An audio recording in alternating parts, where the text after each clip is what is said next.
ओम नमो भगवते वासुदेवाय. ब्रह्मांड फोडून त्याच्यातून जो विराट पुरुष निर्माण झाला त्याच्या स्वरूपाचं वर्णन चालू आहे. ब्रह्मदेव नारदांनी विचारलेल्या जिज्ञासायुक्त प्रश्नांचं उत्तर देतात आणि ही जिज्ञासा केवळ स्वार्थमूलक नाही आहे, सर्वसामान्य जीवांचं समाधान व्हावं यासाठी त्यांनी प्रश्न विचारला आहे, जीवांच्या कल्याणासाठी प्रश्न विचारला आहे.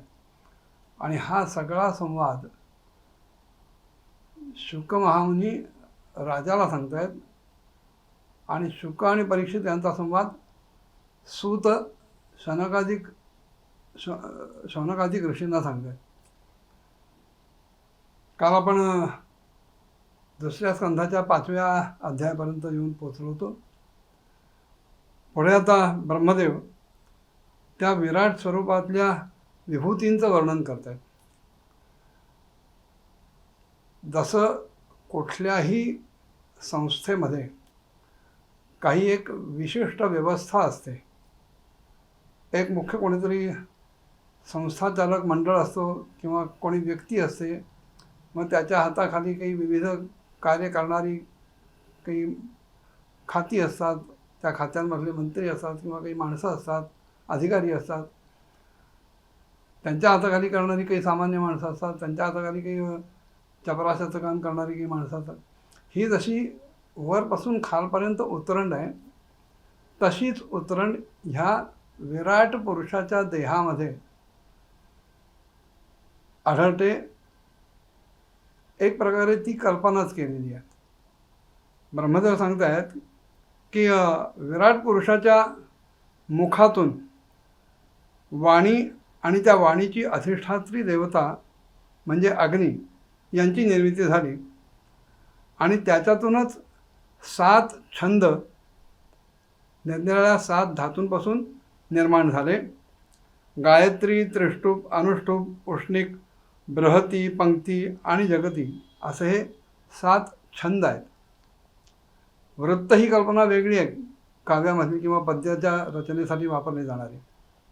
हे 7 छंद वैदिक वाङ्मयात जास्त करून आपल्याला आढळतात आणि मनुष्य, पितर आणि देवता यांना खाण्यायोग्य अशा प्रकारचं अमृतमय अन्न, सगळ्या प्रकारचे रस, रसनेंद्रिय आणि त्या रसनेंद्रियाची अधिष्ठात्री देवताची वरुण ती विराट पुरुषाच्या मुखातल्या जिव्हेपासून उत्पन्न होते. पुढे नाकपुड्यांमधनं प्राण, अपान, व्यान, उदान आणि समान हे 5ही प्राण, वायू आणि त्याचप्रमाणे घ्राणेंद्रियापासून अश्विनी कुमार, सर्व प्रकारच्या औषधी आणि सामान्य आणि विशेष असे दोन्ही प्रकारचे गंध निर्माण होतात. विराट पुरुषाचे जे नेत्र आहेत त्या नेत्रात रूप आणि तेज, त्याचप्रमाणे नेत्र गोलक जे आहेत, बाहुल्या ज्या आहेत, बुबुळं जी आहेत त्यांची निर्मिती होते. त्याच्यातूनच पुढे स्वर्ग आणि सूर्याची जन्मभूमी निर्माण होते. सगळ्या दिशा, 10 दिशा, पूर्व, पश्चिम, दक्षिण, उत्तर, आग्नेय, नैऋत्य, वायव्य, ईशान्य, ऊर्ध्व आणि अधर अशा या 10 दिशा आणि सगळ्यांना पवित्र करणारे तीर्थ, त्याचप्रमाणे आकाश आणि शब्द हे त्या विराट पुरुषाच्या श्रोत्रेंद्रियापासून तयार होतात. तिथे त्यांचा जन्म असतो आणि संसारातल्या सगळ्या वस्तूंचा सारभाग घेण्याचं तसंच सौंदर्याचा साठा तिथे आढळतो. सगळे यज्ञ स्पर्श आणि वायू आणि विराट पुरुषाच्या त्वचेपासून निघतात. विराट पुरुषाचे जे रोम आहेत त्याच्यापासून उद्भिज्य पदार्थांचं जन्मस्थान तयार होतं. उद्भिज्य म्हणजे खालून फोडून वर येणारं. वृक्ष वगैरे हे उद्भिज्य जमिनीतून वर येतात. आणि केवळ त्यांच्यामुळेच हे सगळे यज्ञ संपन्न होतात. पुढे विराट पुरुषाचे केस, त्याच्या दाढी मिशा, त्याची नखं, याच्यापासून मेघ, विद्युत, दगड, शिला, लोखंड इत्यादी धातू निर्माण होतात. आणि विराट पुरुषाच्या बाहूंपासून साधारणत संसाराची रक्षा करणारे, संसाराचं संरक्षण करणारे लोकपाल प्रकट होतात. आणि ह्या लोकपालांचं सर्वत्र हिंडणं फिरणं हे भूः, भुवः आणि स्वहा या 3 लोकांच्या आश्रयाने होतं. विराट पुरुषाचे चरणकमल जे मिळालंय त्याचं रक्षण करणारे असतात. आणि कुठल्याही प्रकारच्या भयाचं निवारण करणारे असतात. त्याचप्रमाणे सगळ्या कामनांची पूर्ती ह्या चरणकमलांपासूनच होते. अनेक प्रकारे ह्या विराट पुरुषाच्या देहात जे जे निरनिराळे अवयव आहेत त्याच्यातून आपल्याला व्यवहारात दिसणाऱ्या ज्या काही गोष्टी आहेत त्या गोष्टीची निर्मिती कशी होते ही सगळी प्रक्रिया ब्रह्मदेव सांगतायत.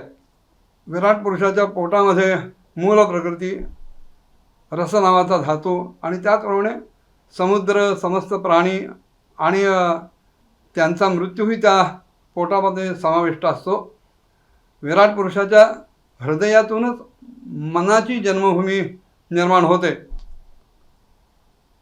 ब्रह्मदेव नारदाला सांगतायत, नारदा, आम्ही, तुम्ही, धर्म, सनकादी कुमार, शंकर, विज्ञान, अंतःकरण हे सगळेच्या सगळं विराट पुरुषाच्या चित्ताच्या आश्रयाने राहतं. एवढंच कशाला, तुमचे सगळे भाऊ देवता, दैत्य, मनुष्य, नाग, पक्षी, मृग, सरपटणारे प्राणी, गंधर्व, अप्सरा, यक्ष, राक्षस, भूतप्रेत, सर्प, पशु, पितर, सिद्ध, विद्याधर, चारण, नाना प्रकारचे वृक्ष आणि नाना प्रकारचे जीव जे आकाश आणि जल या दोघांच्या आश्रयाने राहतात, हे सगळे ह्या विराट पुरुषातूनच निर्माण होतं. ग्रह, नक्षत्र, धूमकेतू ज्यांना शेपूट आहे, निरनिराळे तारे, ढग, हे सगळं विराट पुरुषाचंच रूप आहे. हे संपूर्ण विश्व जे जे काही आपल्याला आजूबाजूला दिसतं, अनुभवाला येतं, ऐकायला येतं, हे सगळं ह्या विराट पुरुषाच्या मध्येच समाविष्ट आहे. आणि एकूण जर प्रमाण बघितलं तर ह्या विराट पुरुषाच्या दशांगुली इतकंच हे प्रमाण आहे. ब्रह्मांडाची 7 आवरणं सांगत असताना वेदांत प्रक्रियेमध्ये असं स्वीकारलेलं आहे, मान्य केलेलं गेलं आहे की पृथ्वीच्या 10 पट पाणी आहे, पाण्याच्या 10 पट अग्नी आहे, अग्नीच्या 10 पट वायू आहे, वायूच्या 10 पट आकाश आहे आणि आकाशाच्या 10 पट अहंकार असून अहंकाराच्या 10 पट महत्त्व आणि महत्त्वाच्या 10 पट मूळ प्रकृती. असं हे जर प्रमाण बघितलं तर ही सगळी प्रकृती भगवंताच्या केवळ एका पायामध्ये राहते. म्हणजे मग भगवंताचं विराट स्वरूप किती असेल ह्याचा अंदाज आपल्याला बांधता येईल. भगवंताची महत्ता अशा प्रकारे प्रकट केली आहे आणि ह्यालाच दशांगुल न्याय म्हणतात. मोरोपंतांनी जी वर्णन केलेली आर्या आहे, भूजल तेज समीरख रवी शशी काठादिकी असे भरेला, स्थिरचर व्यापने अवघा तो जगदात्मा दशांगुले उरला.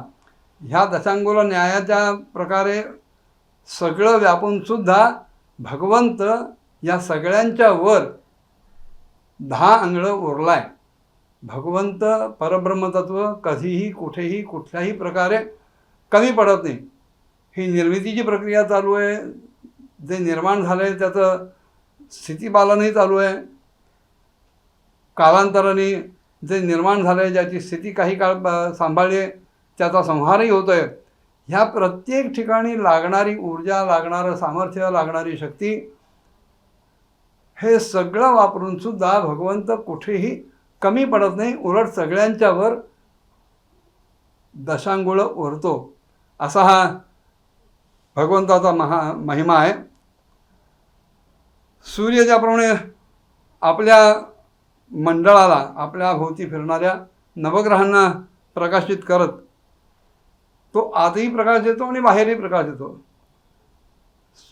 सूर्याच्या केवळ आतच प्रकाश आहे अशातला भाग, म्हणजे केवळ बाहेरच प्रकाश आहे अशातला भाग नाही आहे. उलट सूर्याच्या आतही प्रकाश आहे. त्याचप्रमाणे पुराण पुरुष असलेला हा परमात्मा सुद्धा ह्या विराट देहाला प्रकाशित करत असतो. त्याच्या आत, त्याच्या बाहेर सगळीकडे प्रकाश नव्हे, तो प्रकाशाचा एकरसच असा स्वरूपातला भाग आहे. देवर्षी नारदांना ब्रह्मदेव म्हणाले की जे काही माणसाच्या क्रिया आणि संकल्पातून तयार होतं त्याच्याही पलीकडे अमृत आणि अशा अभयपद म्हणजे मोक्षाचा स्वामी जर कोणी असेल तर हा परब्रह्म परमात्मा आहे, भगवंत आहे. आणि हेच कारण आहे की ज्यामुळं कोणीही त्याचा महिमा उल्लंघून जाऊ शकत नाही. सगळ्यांना अमृतत्व देणाराही तोच आहे, सगळ्यांना अभयदान देणाराही तोच आहे आणि वेळप्रसंगी सगळ्यांचा संहार करणाराही तोच आहे. यापुढे देवर्षी नारदांनी काय विचारलं आणि ब्रह्मदेवांनी काय उत्तर दिलं हा पुढच्या भागात बघूया. ओम नमो भगवते वासुदेवाय.